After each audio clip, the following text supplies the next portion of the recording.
देखो, तो एक्सपोनेंट के कुछ रूल होते हैं, ठीक है। पहले तो ये जान लो कि जैसे कोई वैल्यू लिखी रहती है, मान लो 2 के पावर 3 है, ठीक है। तो 2 के पावर 3 मतलब होता है 2 को बोलते हैं बेस, ठीक है। और इसको क्या बोलते हैं? एक्सपोनेंट, ठीक है। अब ये क्या हो गया? इसको बोलते हैं आधार, ठीक है। इसको घात बोल लो या घातांक बोल लो, ठीक है, जो भी, ठीक है। अब देखो कुछ रूल्स होते हैं इसके, जैसे मान लो ये तुम्हारा पहला रूल है। रूल में क्या है? a multiply a multiply a multiply a and n, ठीक है। अब इसकी वैल्यू क्या लिख सकते हैं हम? a के पावर n। n मतलब क्या होगा? जितनी बार ये मल्टीप्लाई किया गया है, ठीक है, वो नंबर ऑफ डिजिट है, ठीक है, उसको लिखेंगे। जैसे एग्जांपल ले लो कि 2 मल्टीप्लाई 2 मल्टीप्लाई 2 मल्टीप्लाई 2 मल्टीप्लाई 2 इसका, ठीक है। अब देखो यहाँ पे, तो पहले ही जान लो ये हमारा 2 2 2 2 ये क्या हो गया? बेस। क्या हुआ? बेस। अब इसको काउंट करो जरा, 1 2 3 4 5, कितना है? 5, यानी 2 टू द पावर 5। समझ में आई चीज? ऐसे मान लो तुम्हारा 6 multiply 6 multiply 6 multiply 6 multiply 6 multiply 6 multiply 6 multiply 6 equal to क्या लिखेंगे? पहले तो ये जान लो, ये बार बार आ रहा है ना, रिपीट हो रहा है, तो बेस हमारा कितना हो जाएगा? 6, ठीक है। और इसको काउंट करो, 1 2 3 4 5 6 7 8, तो 6 टू द पावर 8, ठीक है। आया समझ में? Yes sir. तो a हमारा बेस हो गया यानी 6, ठीक है, और n नंबर ऑफ डिजिट जिससे मल्टीप्लिकेशन हो रहा है, यानी 1 2 3 4 जितने नंबर ऑफ डिजिट होंगे इसमें, इसको यहाँ काउंट करके लिख देंगे। जितनी बार भी मल्टीप्लिकेशन हो रहा है उसको ऊपर लिख देंगे, ठीक है। आप देखो सेकंड वाला है a के पावर m इंटू a के पावर n। अब देखो, अगर जो बेस हमारा कॉमन है, क्या है? कॉमन, मतलब दोनों जिसमें मल्टीप्लाई कर रहे हैं, दोनों डिजिट में हमारा बेस क्या है?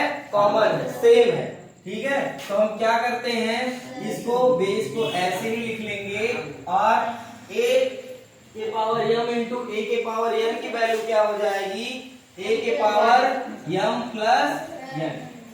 क्लियर है? अब जैसे मान लो कोई है वैल्यू 2 के पावर 6 मल्टीप्लाई 2 के पावर 12, ठीक है, तो इसकी वैल्यू क्या हो जाएगी? 2 हमारा कॉमन है, बेस हमारा कॉमन है, तो बेस हम ऐसे लिख लेंगे, ठीक। उसके बाद जो है हमारा ये और ये वैल्यू क्या करेंगे? ऐड कर लेंगे, 6 प्लस 12 यानी 2 के पावर क्या हो जाएगा? 18। क्लियर है? ऐसे ही मान लो 2 द पावर या 6 के power 5 multiply 6 to the power 18, ठीक है। अब देखो हमारा बेस दोनों का सेम है, तो बेस हम एज इट इज लिख लेंगे, और ऊपर वाला क्या हो जाएगा? हो जाएगा, यानी 5 प्लस 18। अब 5 प्लस 18 करो कितना आएगा? 6 के पावर 20। क्लियर है? Yes sir. अब देखो इसमें का जो है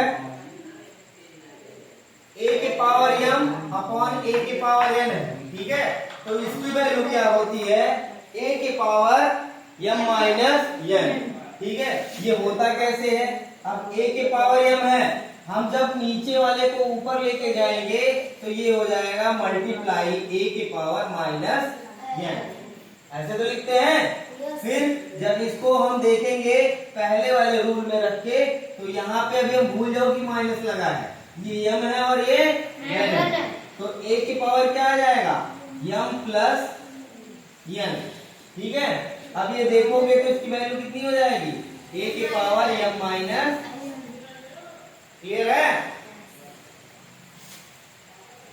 अब देखो इसमें का अगर जो हम क्वेश्चन लगाते हैं, जैसे मान लो 2 के पावर 6 अपॉन 2 के पावर 3, ठीक है, 2 के पावर 6 अपॉन 2 के पावर 3 है। अब देखो ये क्या हो जाएगा, 2 के पावर 6 मल्टीप्लाई, इसको ऊपर ले जाएंगे तो ये हो जाएगा 2 के पावर -3। अब इसको मल्टीप्लाई करोगे, बेस दोनों सेम है, 2 हम ऐसे लिख लेंगे और इसको हम क्या करेंगे, ऐड कर देंगे, तो 6 प्लस -2। अब इसको जब ओपन करोगे तो 2 के पावर क्या आ जाएगा, 6 - 2, यानी इसकी वैल्यू कितनी हो जाएगी, 2 के पावर 4। क्लियर है? ऐसे ही मान लो कोई वैल्यू दिया है 6 to the power 12 upon 6 to the power 8, ठीक है। अब फिर हम इसको ऐसे करेंगे, जब 6 के पावर 12 है मल्टीप्लाई करेंगे, ये वाला क्या होगा, ऊपर जाएगा, तो ये क्या हो जाएगा, 6 के पावर -8 हो जाएगा, तो -8 हो गया। अब इसको देखोगे तो 6 बेस कॉमन हमारा, तो ये क्या हो जाएगा, 12 प्लस -8, यानी 6 टू द पावर 12 - 8, इसकी वैल्यू कितनी आएगी, 6 के पावर 4।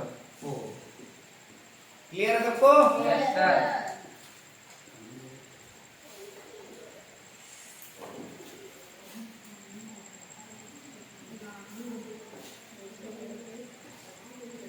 अब देखो इसमें जैसे a के पावर m है, के पावर n है, ठीक है। इस तरीके का अगर जो क्वेश्चन आता है तो सिंपली समझ लेना कि पहले हमें a के पावर m करना है, उसके बाद a के पावर n करना है, यानी सिंपली दो तरीके से कर सकते हैं इसको। इसकी वैल्यू होगी a के पावर mn, ठीक। लेकिन इसको दो तरीके से कर सकते हो, जैसे मान लो 2 के पावर 3, ठीक, और के पावर 2, क्लियर है। तो एक तो डायरेक्ट तरीका हो गया 2 के पावर 3 मल्टीप्लाई 2, यानी 2 के पावर 6, और दूसरा क्या तरीका है, 2 के पावर 3 है, यानी 2 का 3 बार मल्टीप्लिकेशन करना पड़ेगा ना, के पावर 2 है, ठीक, यानी इसको 2 बार और गुणा करना है, यानी इसका मतलब क्या हो जाएगा, 2 मल्टीप्लाई 2 मल्टीप्लाई 2, एक स्टेप, फिर multiply 2 multiply 2 multiply 2, second step. अब ये क्या हो जाएगा, 1 2 3 4 5 6, यानी 2 के पावर 6। चाहे डायरेक्ट ऐसे कर लो, चाहे समझना है तो ऐसे कर लो, ठीक है। अब देखो उसके बाद स्टेप आता है a अपॉन b के power n। a upon b के पावर n का मतलब होता है a के पावर n एंड b के पावर n, ठीक है। जैसे मान लो कोई वैल्यू है 1 अपॉन 2 या 2 अपॉन 3 के पावर 2, ठीक है, 2 अपॉन 3 के पावर 2 है, क्योंकि a डिफरेंस है b डिफरेंस है, तो 2 और 3 अलग अलग हो गया। अब इसको हम क्या लिख सकते हैं, 2 के पावर 2 अपॉन 3 के पावर 2, क्लियर है। इसके बाद देखो रूल 6 है a इंटू बी के पावर m, इसकी वैल्यू होती है a के पावर m इंटू बी के पावर m, ठीक है। यानी हमारा जो है बेस तो अलग है, लेकिन पावर बेस तो अलग है, पर पावर क्या हमारा सेम है,